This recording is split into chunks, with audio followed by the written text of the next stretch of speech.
Welcome to the 1970 Nobel Prize in Physics. It's another one of those divided prizes split between two people for two different projects, but they kind of came at the same thing. So let's dive right in. Hans Alfvin was the first of the two recipients who won for his fundamental work and discoveries in magnetohydrodynamics with applications in different parts of plasma physics. That's a lot of deep, weird sounding science, right? But we'll explain all that in a minute.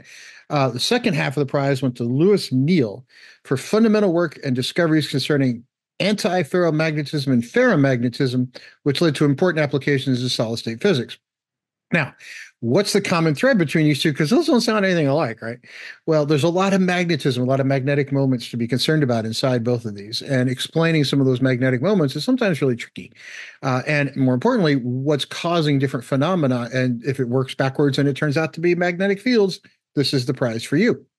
Now, let's dive right in and see what these two gentlemen did to deserve their half of the prize. Now, Hans Alfvin. He was a Swedish electrical engineer and plasma physicist, which actually is more important than you'd think in some physics labs because there's a lot of electrical engineering that goes into some of those things. But he primarily won for his work in magnetohydrodynamics, which is a fantastically long word if you manage to spell it. In Scrabble, I think you just win for all time. Now, what the heck is that? What is it? Remember a couple of videos ago, I said physics is kind of its own language. So let's break it down. Well, magnetic fields. Hydro usually relates to a fluid, but plasmas actually behave like a fluid. So typically hydro is used for both of those. Dynamics is how things move or change. Magnetohydrodynamics, magnetic fields, plasma change, right? So that's really all that really matters. It's sort of how do plasmas change inside a magnetic field, or magnetohydrodynamics, if you will, which is, again, about the longest word I've come across in a long time. Now, MHD, magnetohydrodynamics, actually looks at three different things. How magnetic fields affect fluids or plasmas in this case, and how moving fluids or plasmas can cause an electric field. And applications include everything from fusion reactors to astrophysics to the energy industry. You name it, it's all over. But what was his particular work about? Well, the aurora borealis occurs when huge piles of charged particles come at us from the sun. So the sun does these coronal mass ejections on occasion. It just throws out a pile of mass. Well, what it's doing is throwing out that mass in plasma form, so sending charged particles out into space. Sometimes those collide with the Earth. Not a big deal, happens all the time. Now, when those are in the plasmic state, and what he figured out in around 1930 was he developed this theory, now proven, that the aurora borealis is actually those coronal mass ejections interacting with the magnetic field of the Earth. And when that happens, now you've got this nice northern lights that we all get to go look at on occasion.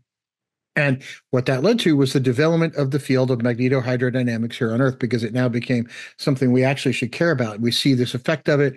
Now we've got to go figure out how to do something with it, because if it has something to do with the sun, we might want it for those fusion reactor labs that we all hope work someday, because then you get nuclear reactions without radioactive waste. So now that's one half. Let's go look at the other half of the prize. Now, Louis Neel. This is going to sound, the application for this one is going to amaze you where this all goes. Louis Neel, magnetism. When you have something that's magnetic, it comes from the magnetic moment of the atoms that make up that device. In a ferromagnetic material, the alignment of those magnetic moments is all kind of the same way. In 1932, he figured out that anti-ferromagnetism is a phenomenon where magnetic moments of the material are oriented in opposite directions. You get some up, some down, and it kind of alternates throughout the material.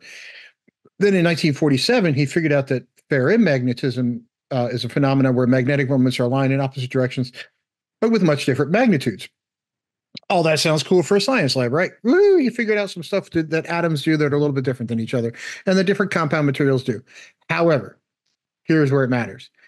Anti-ferromagnetism is how you have VCRs that read magnetic tape, actually anything that reads a magnetic device. So if you want to read magnetic tape, an audio cassette, if you want to read and you pick it, it's out there. This is how you're actually doing it. The hard drives that actually still have spinning platters in them, those are all being read by anti-ferromagnetic materials. So he figured out which materials to go focus on that were then later became very important inside computer memory, especially even today, you still find some computers with spinning hard drives. Most of it now, we're going to a different kind of memory, but for decades, this was how computers were reading information. And he did this in 1932. So long before any computers were really using anything besides punch cards, if there were computers at all at that point, right? So he was a pioneer in these materials that led to an application that became so important to everybody, and nobody knows his name. Louis Neel is the guy you owe thanks to if you're still using any kind of physical media that has a magnetic moment in it or a magnetic device in it from which you're reading. So I do hope you've enjoyed this video. Don't forget to click like and subscribe. It helps us out with the algorithms. And we'll see you on the next one. If you have any questions, please drop them in the comments. I'll be happy to do my best to answer them. But hope you've enjoyed this, and we'll see you soon.